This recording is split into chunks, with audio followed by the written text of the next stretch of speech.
Dernièrement, quelqu'un me disait « Oh, du moment que Dieu est glorifié ». On va lire quelque chose dans Matthieu 7, 20 à 23. Ainsi donc, c'est d'après leurs fruits que vous pourrez juger les serviteurs de Dieu. Pour entrer dans le royaume des cieux, il ne suffit pas de me dire « Seigneur, Seigneur ». Il faut accomplir la volonté de mon Père céleste. Au jour du jugement, nombreux seront ceux qui me diront « Mais Seigneur, Seigneur, nous avons annoncé le message de Dieu en ton nom. Nous avons chassé des démons en ton nom. Nous avons fait beaucoup de miracles en ton nom, n'est-ce pas ?»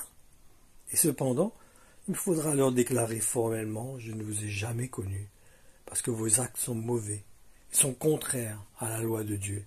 Allez-vous-en !» Nous voyons qu'il ne suffit pas de connaître la volonté de Dieu.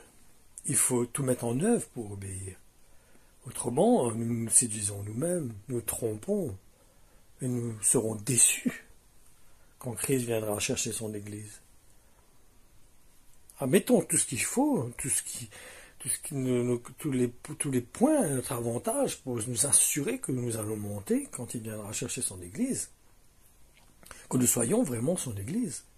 Que nous soyons un membre de cette Église qui participe à l'accroissement de l'Église, qui se donne pour que l'Église s'accroisse, s'établisse, grandisse.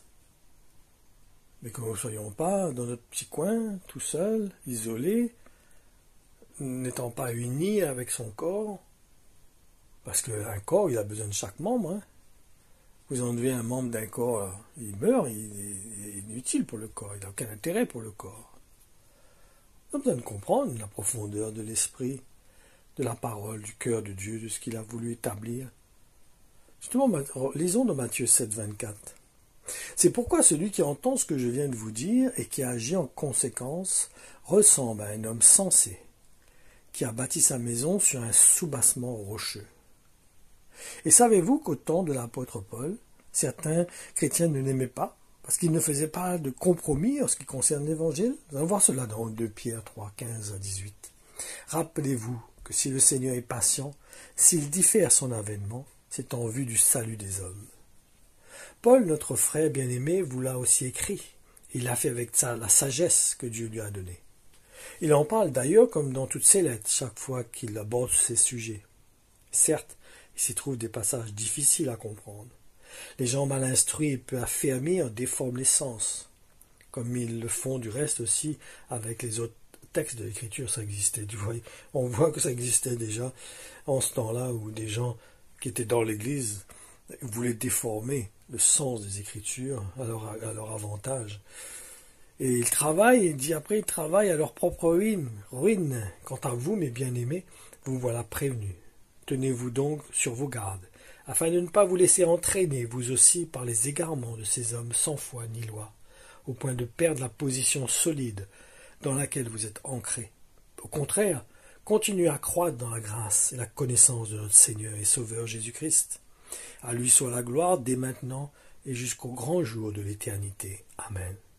Je vais relire ce petit passage. Au contraire, continuez à croître dans la grâce et la connaissance de notre Seigneur et Sauveur Jésus-Christ. Ce que les apôtres désiraient, eux, c'était de communiquer exactement et surtout dans le même état d'esprit que Jésus, ce qu'il transportait, les enseignements qu'il a communiqués. Et ils n'y ajoutaient pas leur petit grain de sel, ils ne mettaient pas ça à leur sauce. Ils voulaient communiquer réellement le cœur de leur Seigneur, ce qu'ils avaient reçu. Ils voulaient retransmettre le même cœur, pas selon la lettre, mais selon l'esprit, selon l'état d'esprit, ce qu'il a voulu communiquer, dans quel esprit il a voulu le communiquer. Galates 3.1 nous est dit, « Mes pauvres amis Galates, que vous êtes donc insensés, qui vous a fasciné ainsi? On dirait que vous avez été ensorcelés. Vous n'êtes pas dépeint Jésus-Christ, le crucifié, comme s'il avait été cloué à la croix sous vos yeux? Où est restée votre compréhension de sa mort?